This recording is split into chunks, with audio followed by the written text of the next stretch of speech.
السلام عليكم. للمرة الثانية ترامب بيخرج يهدد دولة عربية عضو في جماعة الدول العربية اللي هو فيه ميثاق دفاع مشترك. للمرة الثانية ترامب خرج ويهدد دولة خليجية عضو في منظمة التعاون الخليجي اللي فيها ميثاق دفاع مشترك. للمرة الثانية ترامب خرج يهدد دولة عربية إسلامية، والدول العربية والإسلامية سكتم بكتم، محدش بيتكلم. حلوه سكتم بكتم دي، محدش بينطق تماما، محدش بيقول للرئيس الامريكي انت بتقول ايه.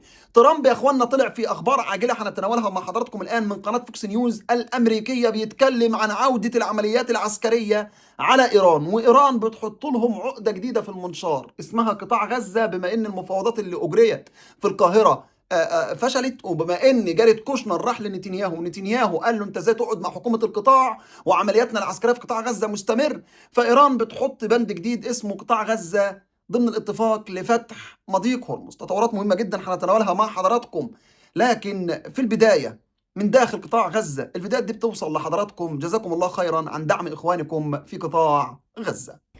قمنا بعمل هذه الطرود الغذائية بتبرع كريم من جمهور الأستاذ الجمهور الطيب الذي لا يكل ولا يمل عن مساعدة أهلهم النازحين في القطاع.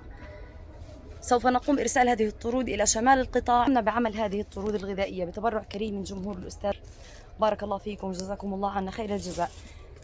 20 طرد سوف يتم إرسالهم في دير البلح لتوزيعها على النازحين في منطقة الوسطى في دير البلح. احنا مرات بنجيب من تكية ومرات من الحق الشنصات. شكرا لك وبارك الله فيك. الله يحفظك يا حنين، الله يجزيك الخير يا رب. بارك الله فيكم وجزاكم الله عنا خير الجزاء وأطعمكم الله من ثمار الجنة يا رب العالمين. عايز تدعم اخواتك في قطاع غزه؟ الامر بسيط جدا. الفيديو اللي بتتفرج عليا فيه تحت منه 3 نقاط جنب بعض، تحت العنوان 3 نقاط. بمجرد ما تضغط على ال3 نقاط اللي بيظهروا امام حضراتكم دول، هتظهر لك قائمه تانية جانبيه فيها علامه الاس دولار اللي هي الصوره اللي امام حضراتكم دي. بمجرد ما تضغط على علامه الاس دولار هتظهر لك قائمه ثالثه اللي هو الفيديو بقى اللي بيعرض امام حضراتكم ده. حرك الشريط يمين، جيب الشريط شمال باللي تقدر عليه، ربنا يجعله في ميزان حسناتكم. غدا ان شاء الله تعالى هنضع رقم انستا باي للناس اللي داخل مصر يقدروا يرسلوا عليه، يرسلوا دعمهم يعني. لكن حتى اللحظه مفيش اي رقم شغال، فما ترسلش على اي رقم من الارقام القديمه لان الارقام دي متعطله. بامر الله تعالى بكره هنفعل انستا باي ان شاء الله عز وجل. ربنا يجعلكم عونا لاخوانكم في قطاع غزه. نبدأ مع حضراتكم من الفقرة الأولى بتهديد الرئيس الأمريكي ترامب لسلطنة عمان، الدولة المسالمة اللي يوم ما يذكر اسمها بيذكر اسمها في مفاوضات سلام، بيذكر اسمها في إن هي بتحل مشاكل ما بين دول، بتوقف حروب. سلطنة عمان اللي عمرها ما عملت مشكلة من نفسها ولا دخلت في أي صراعات تماما، ده اتخذ منها الساحل بتاعها اللي هو الإمارات وسكتت.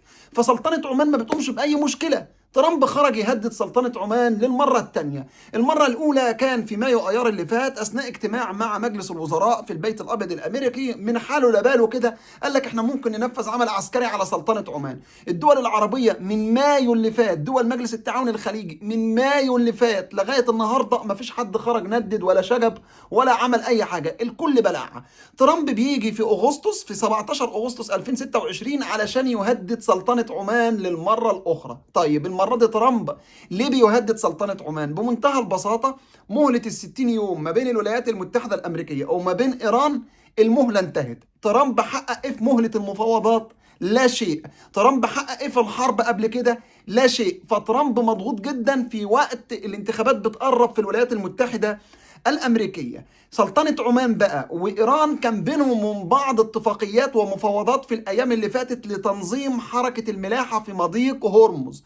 ترامب عايز إيه من سلطنة عمان؟ عايز منها نفس الموقف الإماراتي بالظبط، إن هي تشاركه في العمليات ضد إيران، سواء بعدم الاتفاق مع إيران على تنظيم الملاحة أو حتى من خلال السماح بأن سلطنة عمان تتورط في عمليات عسكرية ضد إيران. عايز أقول لحضراتكم على حاجة، سلطنة عمان هي الدولة الخليجية الوحيدة اللي مفيش فيها لا قاعدة عسكرية سرية أمريكية ولا قاعدة عسكرية رسمية معلنة ولا حتى أي مراكز للعمل اللوجستي العسكري للولايات المتحدة الأمريكية. سلطنة عمان دولة دائما ما تكون على الحياد، دولة ما دائما يكون السعي عندها فكرة السلام، الاستقرار. ما بتخشش في اي معارك جانبيه، ولا بتورط نفسها بشيء من الخبث زي دويله الامارات المصطنعه، ولا بتورط نفسها ان تجعل من اراضيها محط العمليات العسكريه زي السعوديه وقطر والكويت لخدمه ترامب اللي ورطهم. الملخص ان ترامب علشانه متورط بيلوش في كل مكان، زي ما لوش من يومين بالظبط على مضيق هرمز وقال لك هنجعله ارض امريكيه، خرج وقال لك ده انا كنت بهزر، لانه عسكريا للولايات المتحده الامريكيه لا تملك القدره على تنفيذ هذا الامر ان يكون مضيق هرمز امريكيا، لانه هيتعرض لعمليات عسكريه من ايران. على الناحيه الاخرى ايران بقى بتقول ايه؟ اعضاء في مجلس الامن القومي في البرلمان الايراني خرجوا واتكلموا نصا ان ايران وضعت شروط جديده علشان نصل الى اتفاق. الشروط دي عباره عن ايه؟ ضم قطاع غزه للمفاوضات، بمعنى ان تتوقف العمليات العسكريه على قطاع غزه. النهارده عايز اقول لحضراتكم حاجه على الجانب كده، جاريد كوشنر كان موجود في اسرائيل، وامبارح كان موجود في الولايات في القاهره في مصر، والتقى بوفد من حكومه القطاع مباشره وجها لوجه. الموضوع ده اثار غضب نتنياهو، فنتنياهو يعني تكلم بشيء غير لطيف بحسب الاعلام الامريكي، هجوم مثلا على جاريد كوشنر لما زار اسرائيل. ازاي تقعد معاهم؟ دول عملوا كذا وكذا في اكتوبر 23.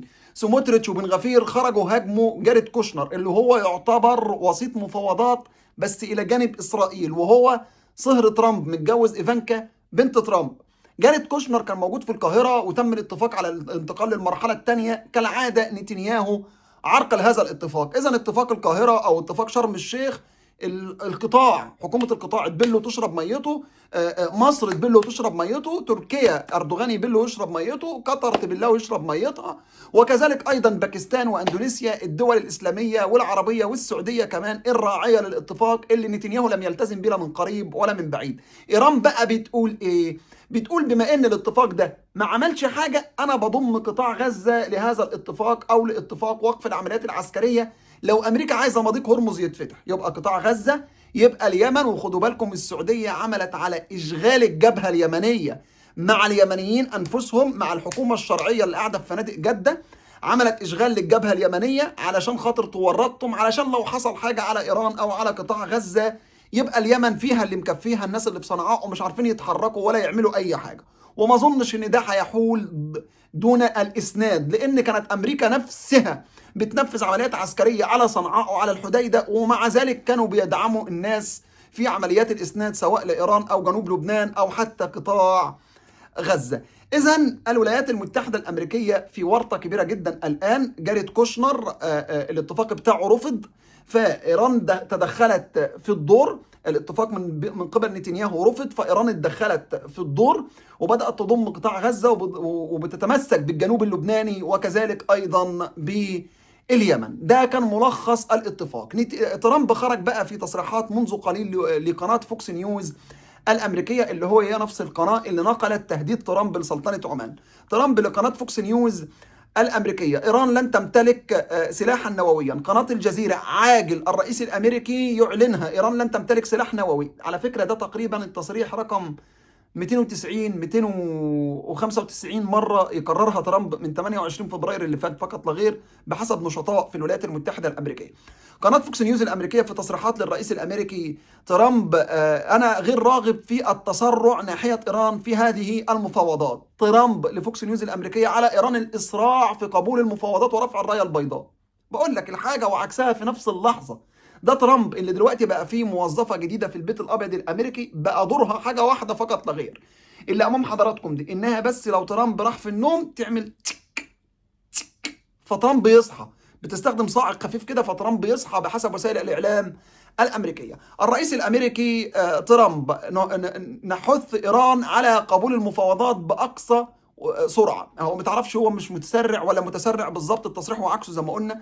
الرئيس الامريكي ترامب: نمتلك ذخيره وعتاد عسكري هو الاضخم في التاريخ، ولا يعني نبالي بالتصريحات او وسائل الاعلام التي تتحدث عن نفاذ مخزون الصواريخ الامريكيه. قد نقوم بعمليات عسكريه على ايران من خلال عتاد عسكري متوسط، يعني امكانياته ضعيفه يعني بحسب وصف الرئيس الامريكي ترامب. اذا ده ملخص اللي بيحصل الان من تهديد ترامب لسلطنه عمان او بنيامين نتنياهو اللي عنده انتخابات، وخرج يقول لك لن يعني يكون هناك اي شيء نفاوض عليه أو نتحدث عنه بخصوص قيام الدولة الفلسطينية.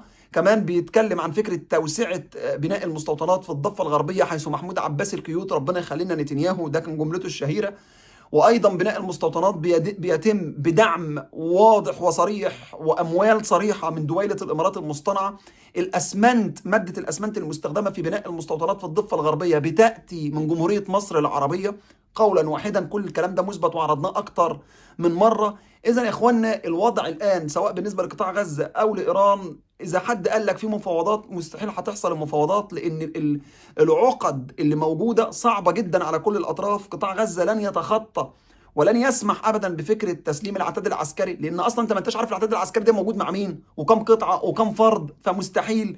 كل دي مجرد تصريحات فقط لا غير. لكن في توقعي الشخصي عوده العمليات العسكريه هيحصل طبعا. كل ده هدوء لاجل مرور امرين اتنين فقط لا غير: الانتخابات اللي موجوده في الكيان، وايضا الانتخابات اللي موجوده في الولايات المتحده الامريكيه. الانتخابات هنا تعدي وهنا تعدي. لو الاثنين دول، لو ترامب الجمهوريين حصلوا على الاغلبيه، ولو نتنياهو والحزب بتاعه والائتلاف بتاعه حصلوا على الاغلبيه، انا بقول لحضراتكم الشرق الاوسط هيشهد حروب لن تنتهي على الاقل خلال 4 سنوات من هذا اليوم. انا اسف لطلع على حضراتكم. سلام الله عليكم ورحمته وبركاته.